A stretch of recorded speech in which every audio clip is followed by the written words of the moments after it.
Siklus menstruasi merupakan perubahan alami yang terjadi di dalam organ reproduksi wanita setiap bulannya. Menstruasi terjadi ketika lapisan dinding rahim atau endometrium dan sel telur yang tidak dibuahi meluruh keluar dari vagina. Siklus menstruasi pada setiap wanita berbeda-beda dan biasanya terjadi antara 21 sampai 35 hari. Meski demikian, rata-rata siklus menstruasi adalah sekitar 28 hari. Selanjutnya, saya akan menjelaskan fase dalam siklus menstruasi. Fase pertama yaitu menstruasi. Fase menstruasi terjadi selama 3-7 hari. Pada fase ini, lapisan dinding rahim dan sel telur akan meluruh menjadi darah menstruasi.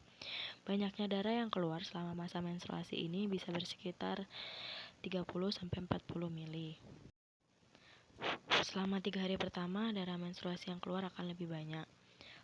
Kondisi ini biasanya dipicu oleh kontraksi rahim yang terjadi karena adanya peningkatan hormon prostaglandin selama menstruasi. Selanjutnya yang kedua adalah praovulasi dan ovulasi.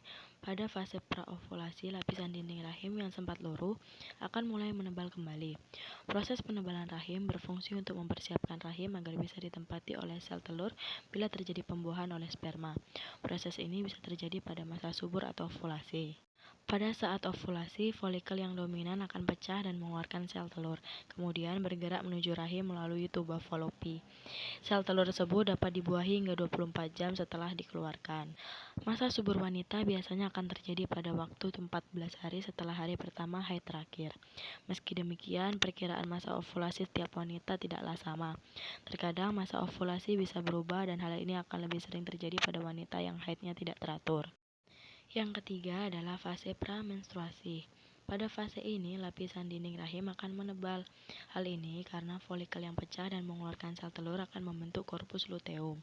Korpus luteum sendiri adalah jaringan yang terbentuk di ovarium dan berperan pada produksi hormon progesteron yang membuat lapisan dinding rahim semakin tebal. Jika tidak ada pembuahan, akan ada terasa gejala pramenstruasi atau PMS, seperti emosi tidak stabil dan perubahan kondisi fisik. Selain gejala tersebut, korpus luteum akan mengalami degenerasi dan berhenti memproduksi progesteron. Jika tidak terjadi pembuahan, kadar progesteron dan estrogen akan menurun. Lapisan dinding rahim juga akan luruh hingga menjadi darah menstruasi. Selanjutnya di sini saya akan membahas hormon yang mempengaruhi fase dalam siklus menstruasi. Yang pertama ada hormon estrogen, yang kedua hormon progesteron, yang ketiga hormon perangsang folikel atau FSH, yang keempat hormon pelutein atau LH, dan terakhir hormon pelepas gonadotropin atau GnRH. Selanjutnya kita akan membahas kehamilan. Bagaimana proses terjadi kehamilan?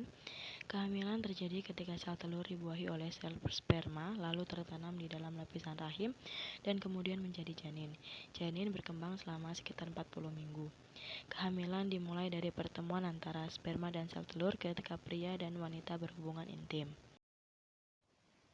Proses kehamilan dimulai saat terjadinya konsepsi atau pembuahan. Sebelum konsepsi terjadi, ada hal-hal yang terjadi pada tubuh wanita. Yang pertama yaitu ovulasi. Ovulasi terjadi ketika sel telur keluar dari sarangnya, di mana di dalam ovarium terdapat kantung-kantung yang berisi cairan dan sel telur. Ketika folikel menjadi matang kemudian pecah, maka keluarlah sel telur yang ada di dalamnya tadi. Ovulasi ini normalnya terjadi setiap bulan sesuai siklus menstruasi dan rata-rata terjadi sekitar 2 minggu sebelum periode siklus menstruasi berikutnya. Yang kedua adalah kenaikan hormon. Setelah telur meninggalkan folikel, folikel berkembang menjadi sesuatu yang disebut korpus luteum.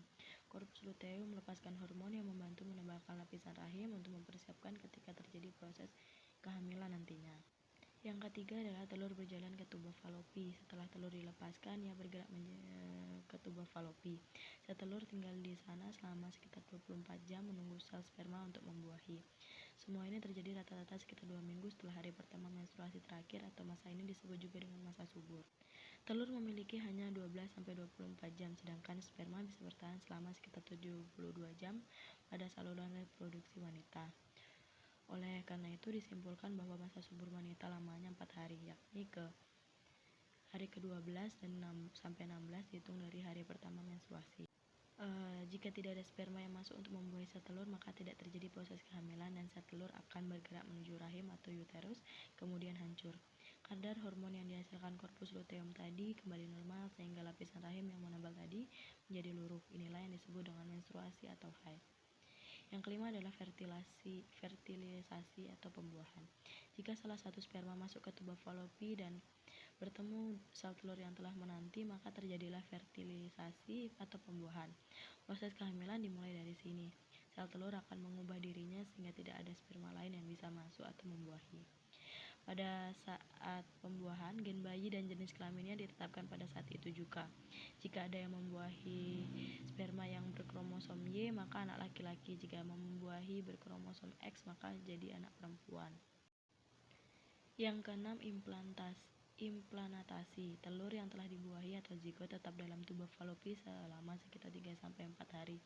Tetapi dalam waktu 24 jam setelah dibuahi, zigot mulai membelah diri. Sangat cepat menjadi banyak sel. Embrio terus membelah ketika bergerak perlahan-lahan melalui tuba Fallopi menuju rahim. Ketika sampai rahim, embrio akan menempel dan tertanam dalam dinding rahim yang sudah menebal atau lahan subur. Inilah yang disebut implantasi atau penanaman. Dalam minggu pertama, hormon yang disebut human chorionic gonadotropin atau HCG dapat ditemukan dalam darah. Hormon ini dibuat oleh sel-sel yang akhirnya menjadi plasenta. Hormon beta HCG inilah yang dideteksi pada tes pack atau tes kehamilan.